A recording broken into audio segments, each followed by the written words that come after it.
welcome back to Mr. English Echo. I'm Emma. And I'm Sam. We are so excited to have you here today.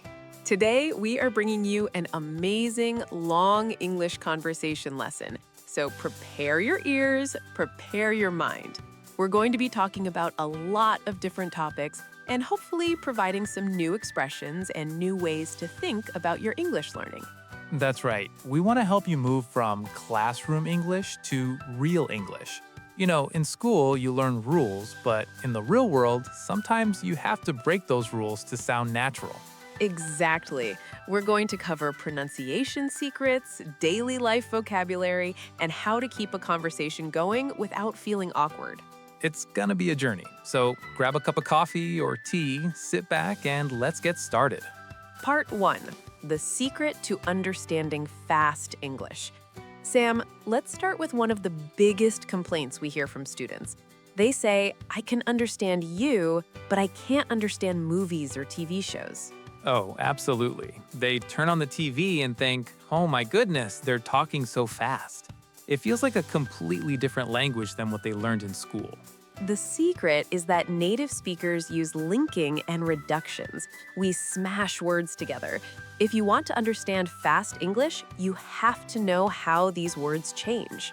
Let's look at the most common one, the word you. In fast English, we rarely say you clearly. It often changes to ya or cha. Right. For example, look at the question, what are you doing? In a textbook, it's very clear. But in real life, we might say, what you doing? Whatcha. It sounds like a CH sound. Whatcha. And notice we also cut off the G at the end of doing. It becomes doin'. So the full sentence is, what you doing? Another big one is what do you? In fast English, the T in what changes to a D sound, and you becomes ya. So it sounds like what ya. What ya? Like, what do you think? Yeah, I just bought this new dress. What do you think? The do completely disappears. It's completely absent. So if you hear, what do you think? Just know they're asking for your opinion. Let's talk about going to. This is a classic. We almost never say going to in fast conversation. We say gonna. I'm gonna study English. But Sam, we can reduce it even further, right? Oh yes, sometimes we cut off the G entirely and it sounds like unna. I'm gonna take this huge piece of cake. I'm Anna. It sounds so lazy, but it's actually just efficient. And we have got to. I have got to go. No one says that. We say, I gotta go. And notice the T in gotta sounds like a D. It's a flap T. Gotta. Exactly. I gotta save space for dessert. Speaking of saving space, let's look at one that sounds really weird if you write it down. Did you eat yet? Oh, this is the ultimate reduction. Jeet yet? Jeet yet? It sounds like one strange word.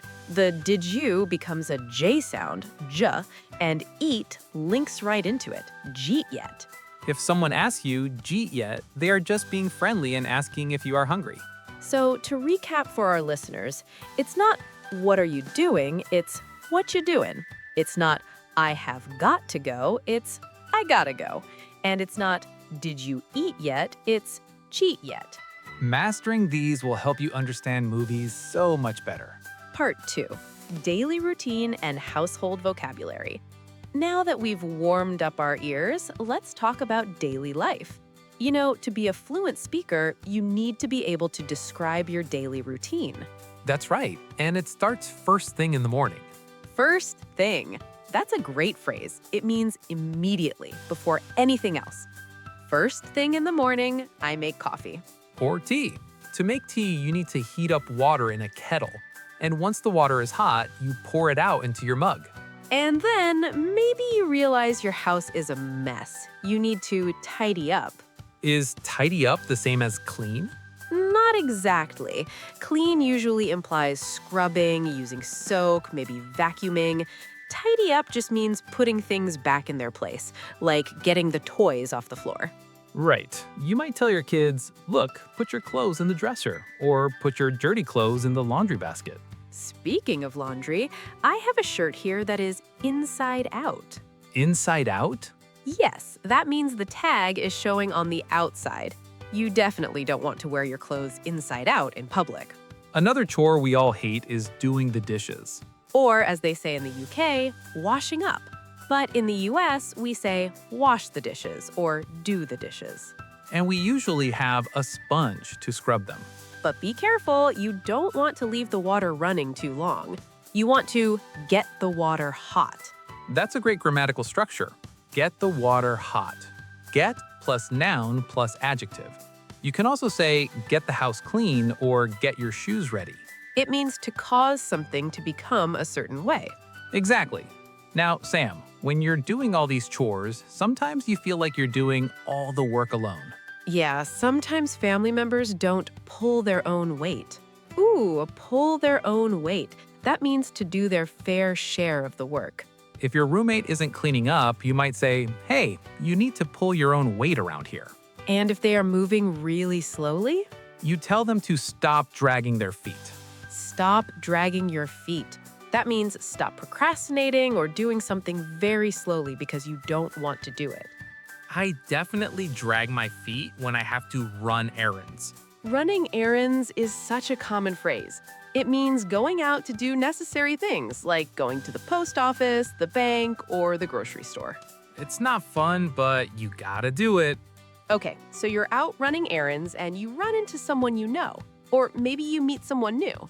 How do you start a conversation? A lot of students freeze up here. They don't know what to say. But small talk is actually an art form. It is. You don't want to just say hi and walk away. A great opener is, what have you been up to lately? What have you been up to? It just means, what have you been doing? And if someone asks you that, don't just say nothing. That kills the conversation.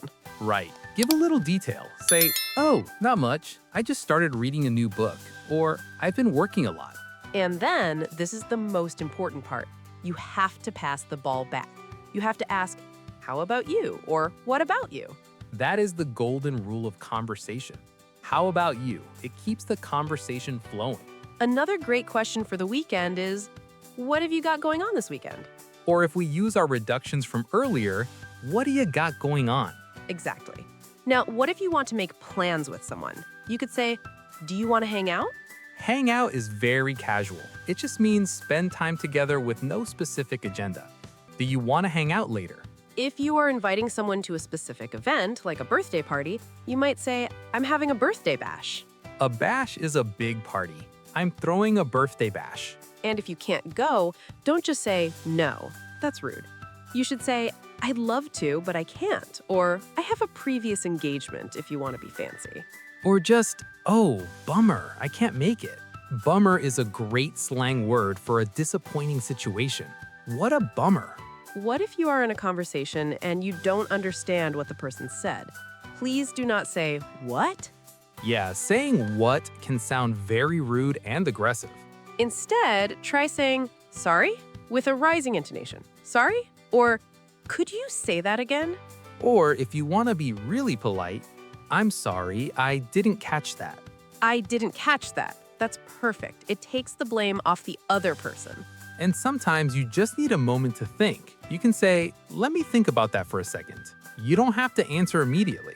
Let's switch gears to the workplace. Using the right vocabulary at work is crucial for sounding professional. Definitely. For example, instead of saying, I want to help, you might say, I want to collaborate. Collaborate is a beautiful advanced word. I need to practice English because I have to collaborate with the American branch. And in a meeting, you might need to get the ball rolling. Get the ball rolling means to start a process. Let's get the ball rolling on this project. Sometimes you are very busy at work. You have a lot of things to do. You might say, I have a lot on my plate. Or, I'm swamped. But if you're managing it well, you can say, I'm on top of it. I'm on top of it. That means you are in control and are handling the situation. But be careful not to bite off more than you can chew. Ooh, good idiom. Bite off more than you can chew means to take on more responsibility than you can handle, like saying yes to 3 different projects due on the same day. Exactly. Now, what if you have a problem and you don't know the answer? Don't just say, I don't know. Right. I don't know can sound a bit lazy in a professional setting. Instead, say, I'm not sure, but I'll find out. Or, let me look into that. To look into means to investigate or research. I'll look into it and get back to you. And if you made a mistake, own it. Don't make an excuse. Say, I made a mistake, but I'm going to fix it. Note that we say make a mistake, not do a mistake. And if you are working on a team, you want to make sure everyone is on the same page. Are we on the same page? That means, does everyone understand and agree? Sometimes work can be tiring. You might feel burnt out. Burnout is when you are exhausted from working too hard for too long. If that happens, you might need to take some time off. Maybe you need to call it a day. Let's call it a day. That means let's stop working for today and go home. We've done a lot of work. Let's call it a day. Emma, I love idioms. They make English so much more colorful. Me too. Let's share some of our favorites that listeners might not know. How about nip it in the bud? Nip it in the bud. That means to stop a problem at the very beginning before it gets worse. Like if your child tells a small lie, you want to nip it in the bud so they don't become a liar. Or the elephant in the room. Is there an actual elephant? No, it refers to a big, obvious problem that everyone knows about, but no one wants to talk about. It's awkward. Like if two colleagues are fighting, but everyone in the meeting is pretending everything is fine. That argument is the elephant in the room. Here's a fun one, cold turkey. Hungry? No. To quit cold turkey means to stop a habit suddenly and completely, without slowly decreasing it. I quit smoking cold turkey. I tried to quit coffee cold turkey once. It didn't go well. I bet. How about stick to your guns? That means to refuse to change your mind or your beliefs, even when people are pressuring you. He stuck to his guns and didn't sign the contract. And what about when you are really happy? You might say you are on cloud 9 Or tickled pink. or over the moon. But if you are sad, you might feel blue or down in the dumps. Let's talk about a gray area. A gray area is something that isn't clearly defined. It's not black and white. Like, is a hot dog a sandwich? That's a gray area. That is definitely a gray area. Here's a phrase I use all the time. It's not worth it. Or it is worth it. We use this to evaluate if the value of something matches the cost, whether that cost is money, time, or effort. Learning English is hard work, but it is worth it. The reward is high. Absolutely. Another one is hands down. Hands down means without a doubt. This is hands down the best ice cream I've ever had. Vanessa is hands down the best English teacher. Aw, thanks, Sam. What about when something happens very rarely? We say, once in a blue moon. I only go to the gym once in a blue moon. And if you are really busy, you are swamped or tied up. Sorry, I can't help. My hands are tied. That means you literally cannot help because of rules or restrictions. I wish I could give you a discount, but my hands are tied. Part 6, Travel English. Let's imagine our listeners are finally taking that trip to the US. What do they need to know? Well, if they are renting a car, they might hit the road. Hit the road just means to start driving or start a journey.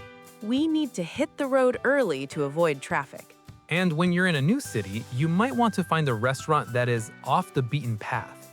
Off the beaten path means it's not a main tourist attraction. It's unique and maybe quieter. You want to avoid tourist traps. Yes, a tourist trap is a place that's overpriced and only for tourists, not for locals. If you are driving, you might run into a pothole. That's a hole in the road. Or you might need to fill up your car with gas at the gas station. In the UK, they call it a petrol station, but in the US, it's a gas station. You pump gas. And if you're staying at a hotel, you might need to ask for late checkout. Or ask them to hold your bags if you arrive early. When you describe your trip later, you might say, "There's no place like it." There's no place like it. That means it's unique and special. I went to New York City and there is really no place like it. Part 7, pronunciation challenge, difficult words. Before we finish, let's tackle some difficult pronunciations. There are some words that act like tripwires for students. They trip you up. Exactly.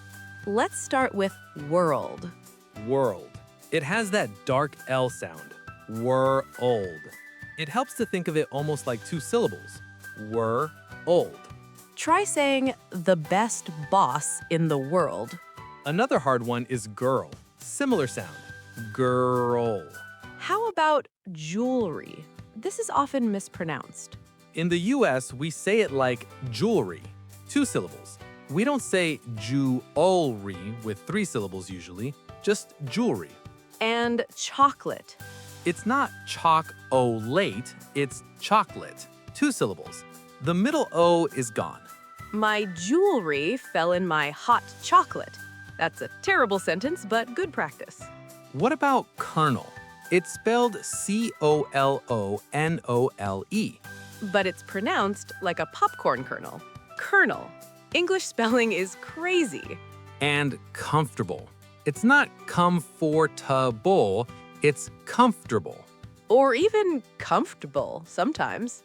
And finally, iron, like the metal or what you do to clothes. It's not I-orn, it's I-earn. I need to iron my shirt. Conclusion. Wow, we have covered so much today, from jeet to nip it in the bud. We really hope this masterclass helps you feel more confident. Remember, you don't have to be perfect, you just need to be understandable and confident. That's right. Don't let the fear of making mistakes stop you. Embrace your mistakes. And consistency is key.